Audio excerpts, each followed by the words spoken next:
Another NEET, aspirant, another suicide note. Another family left asking what went wrong. This time, the tragedy comes from Dehradun. 24-year-old Riya Kumari Thapa, the daughter of a Kargil War veteran, allegedly died by suicide while preparing for NEET retest. According to police, she left behind a heartbreaking note. I love you, Mummy Papa. This is not anyone's fault. This is due to my incompetence. A young woman who had her entire future ahead of her. A family that had already served the nation. And yet another life lost to the crushing weight of expectations. But Riya's death is not an isolated tragedy.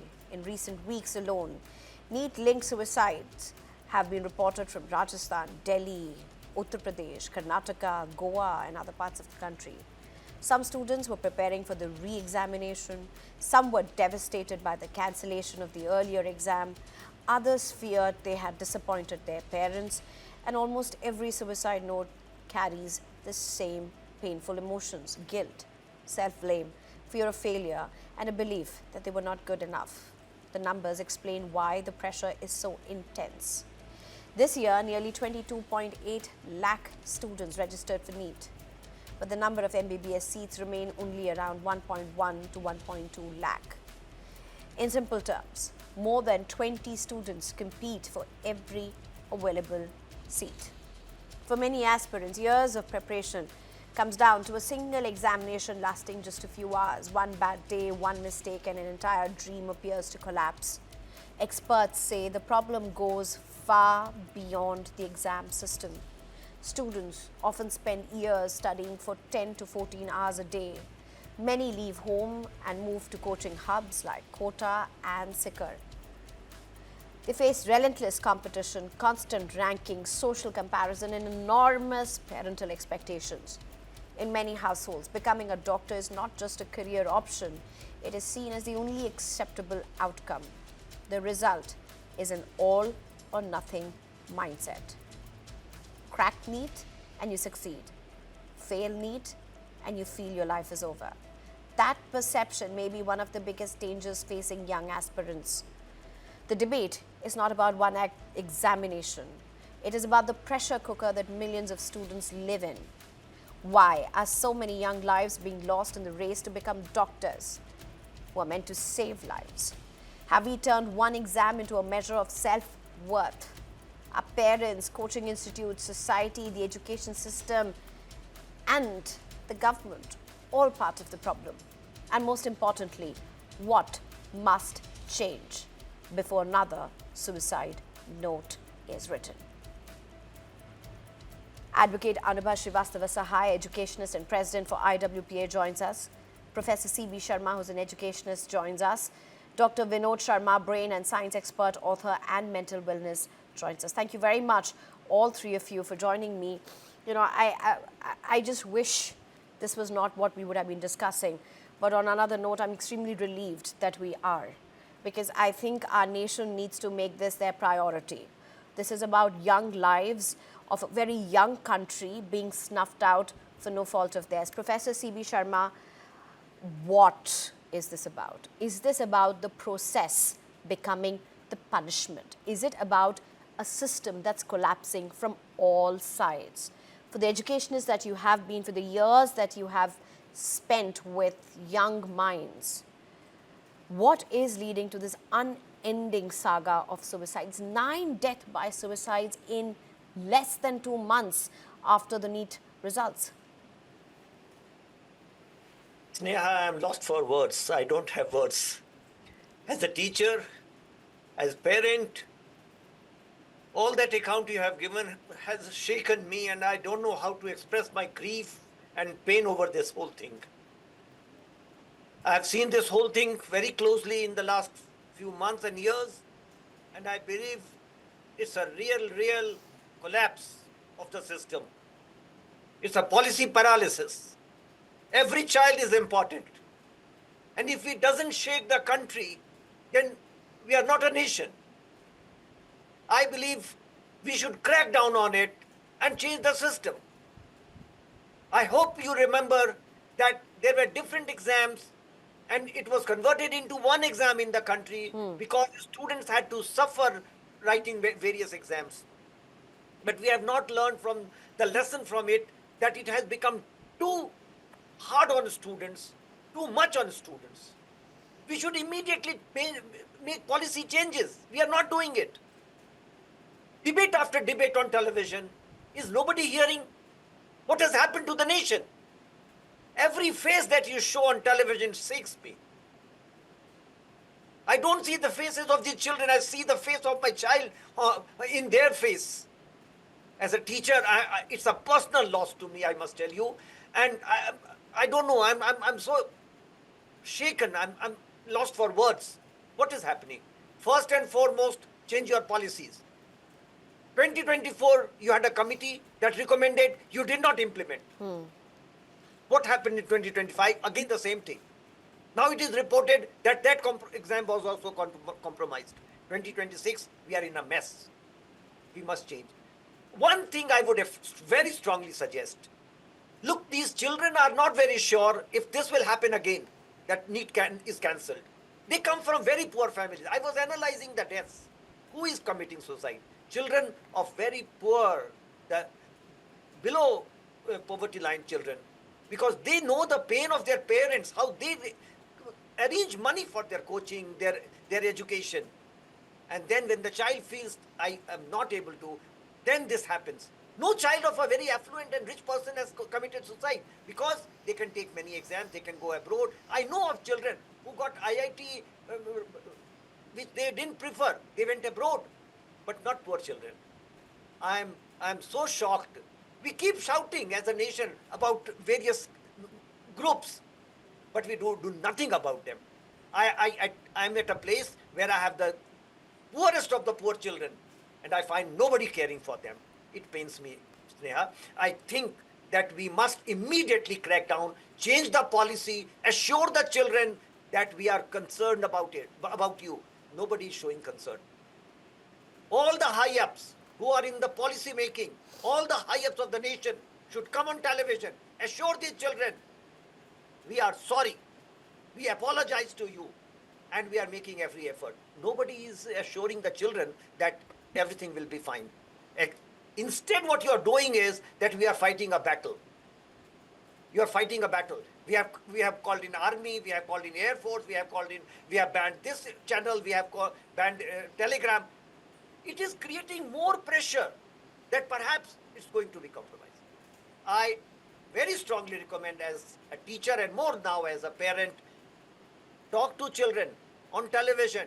Tell them that we have taken every precaution and nothing of this sort will happen. It will be fair.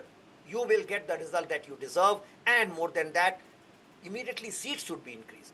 Somebody from the government should tell these children that, look, don't worry.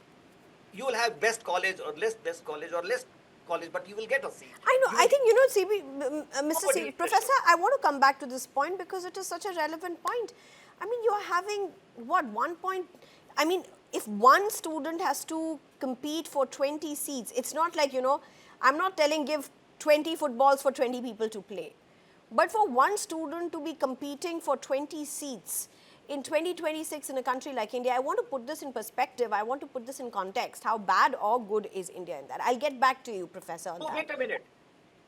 The governments, I'm not holding one government responsible. The governments keep saying there's one doctor on every 1,000 or 10,000 people. So what do? Have you done anything about it?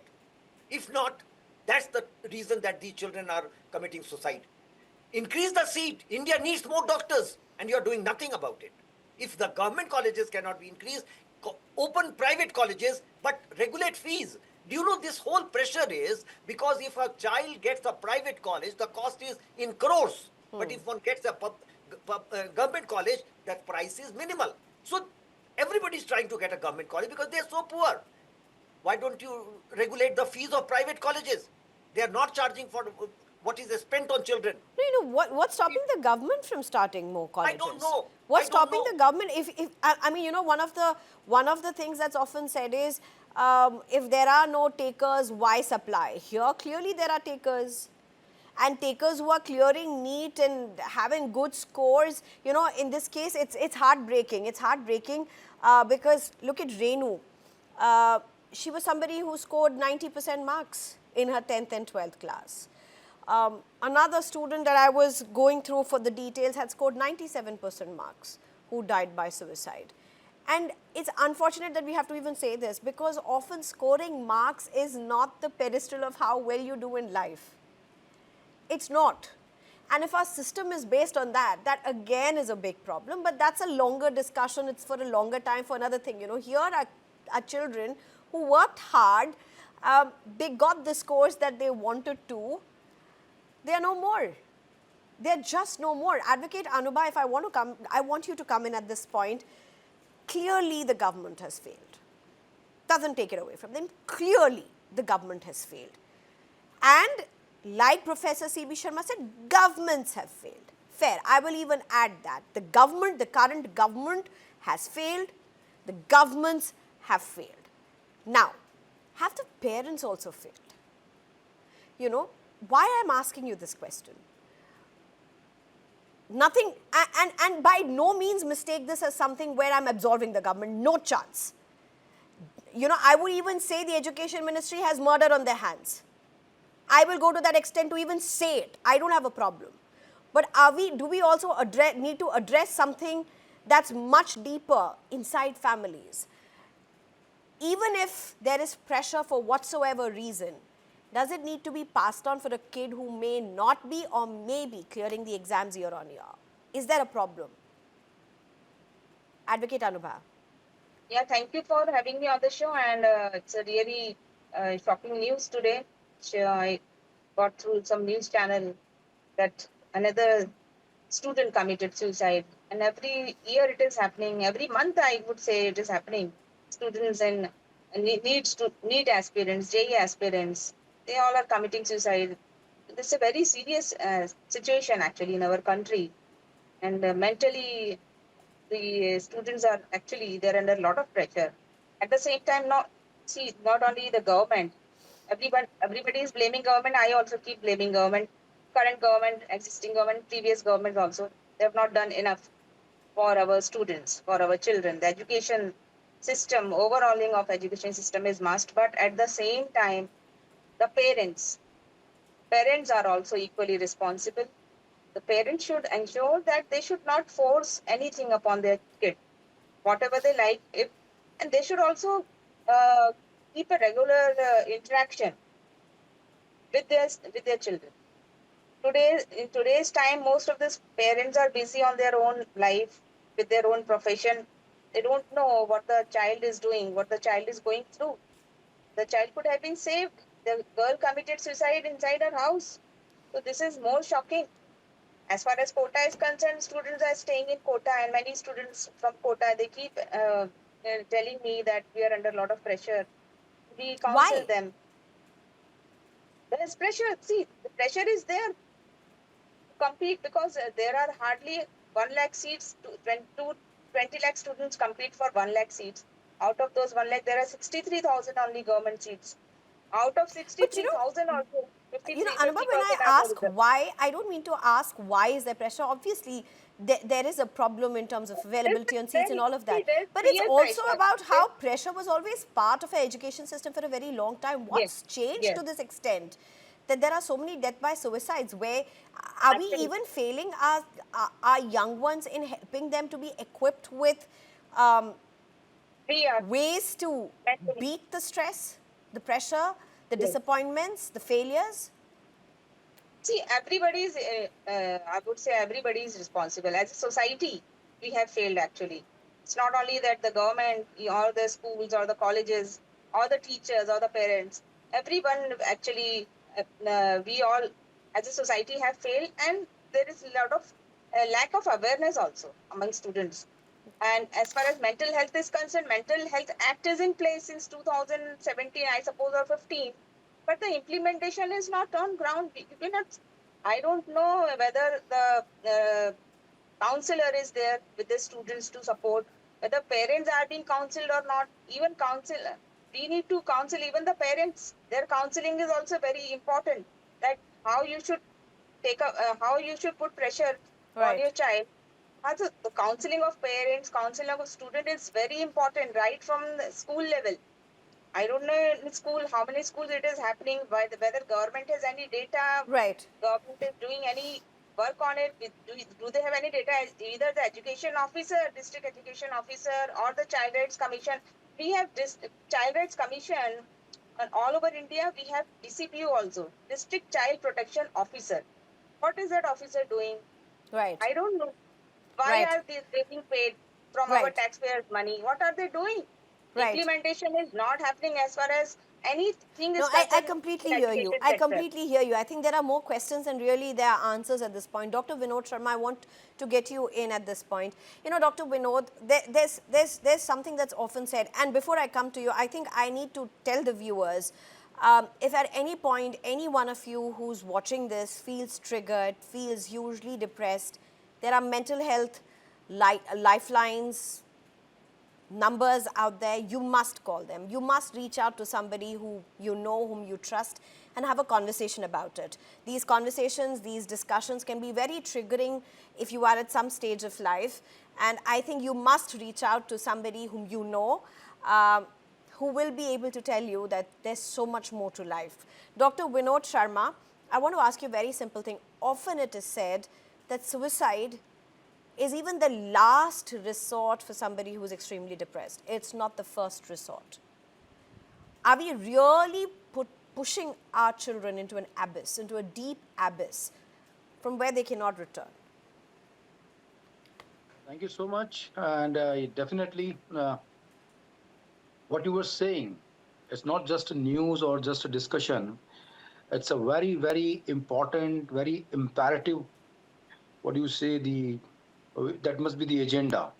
It's a very, very important thing today that we should do something to stop the students and children's suicide.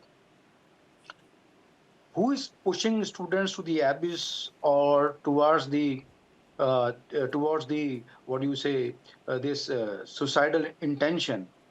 I think parents must be trained on emotional intelligence first.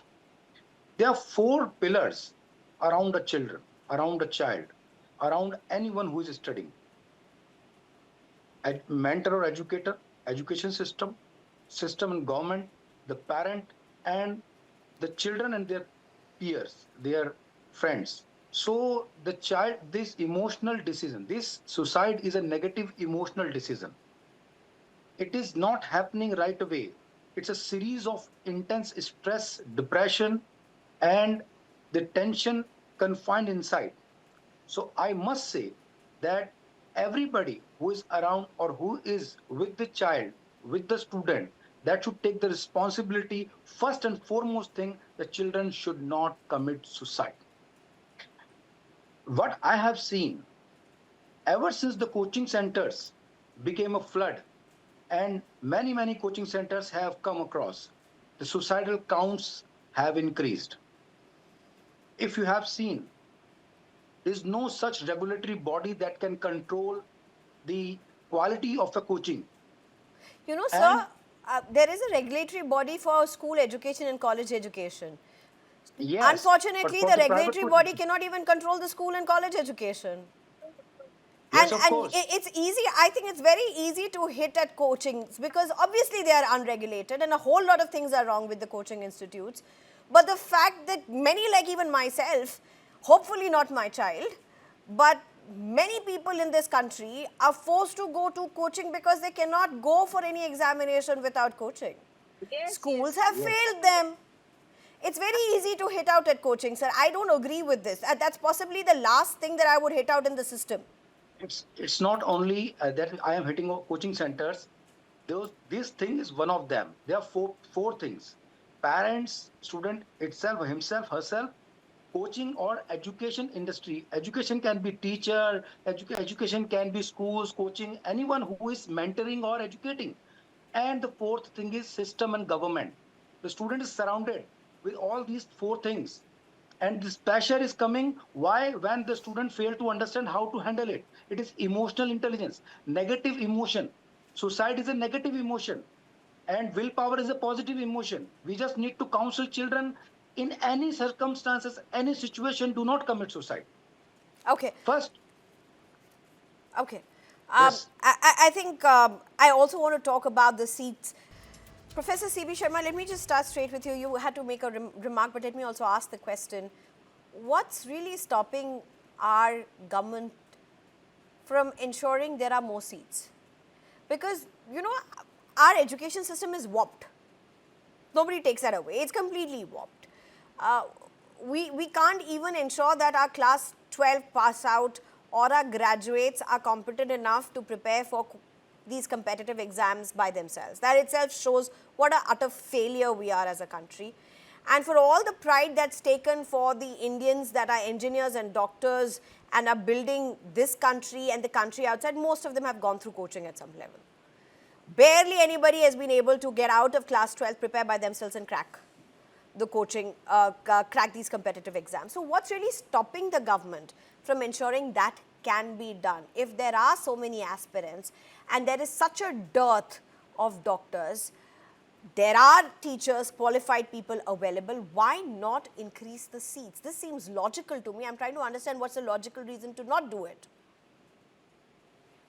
Let me first make a correction, Sneha, with apologies. There is not a single statutory regulatory body for schools. It's directly under the government. And I have been shouting about it. You have the University Grants Commission, which is a statutory body created by an act of parliament. There is not a single statutory body for school education. School education is directly under the government. So the Minister for Education, and this hurts many, I know, is the school education is directly under the Minister for Education. The central institutions like CBSE, NIOS, Navodaya Vidyalaya, Kendriya Vidyalaya, NCRT, the minister happens to be the chair of all the apex bodies. Similarly, in states, the Minister for State happens to be the chair. So it is under the government. So when something happens in school education, governments are responsible directly. As higher education, I have to make clarification. University Grants Commission is a statutory body which is outside the government, independent of the government, and so autonomous. There is not a single autonomous body in a school education. You need to do that. Just create a school education commission outside the government, and governments will change. Let that body be independent, take independent decisions. Now, supposing there is a body and that body decides that, look, we need more doctors, we will give accreditation or permission to open more colleges. At the moment, it is with the government. Now, if the government decides, and this is the answer to your question, if the government decides that we will have 5 more medical colleges, then the government has to allocate funds. But all the funds have gone for charity, right? Or so politics. You don't have money to expand education. You need to expand technical education, medical education, but you don't have money because you dole out money for elections, for getting votes. Let me be upfront. So if you keep distributing saris and grains, how would you open more colleges? You don't have money. So that is the reason that governments are not opening many colleges.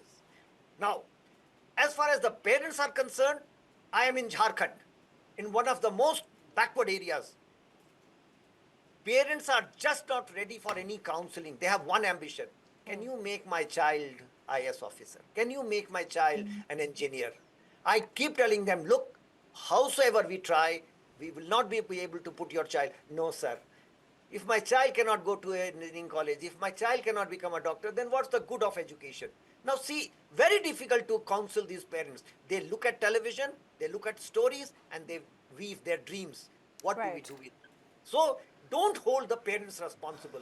Don't forget, 70% of my children are those whose parents are illiterate, and they see the television, weave a dream. The Joint Secretary of Ministry of Education visited a college in Dumri in the Chitra district. Jamri Talaiya, Kodarma, from where our Minister for Women comes.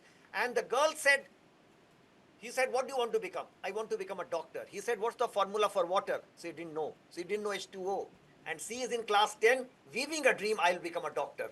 what can you do that? So my take on it would be, we have not cared Right. about education. It's not a agenda which fetches you votes, so you don't care about them. Right. And that is the reason that your school education is such a bad shape, Okay. or your education per se is in a bad shape, because you know only small number of people are in education, and they are not, All they right. don't count as your voters. That is why you don't care. I made a statement. Professor, I think you're making some very, very important points. You're completely out of time. But, you know, I just want to make a point, and this is, there was a time when we used to say, educate a woman and you'll educate an entire family. Imagine if you educate a young girl and a young boy. I think we've reached that level where now you can educate. This was a time when education wasn't rampant, when people were not educated and used to say, educate a woman and you'll educate an entire family. I think now it is about empowering one girl, one boy in every school, empowering these kids, not just about education, empowering them, and see how the country really gets transformed. Advocate Anubha, Professor C.B. Sharma, Dr. Vinod, thank you very much for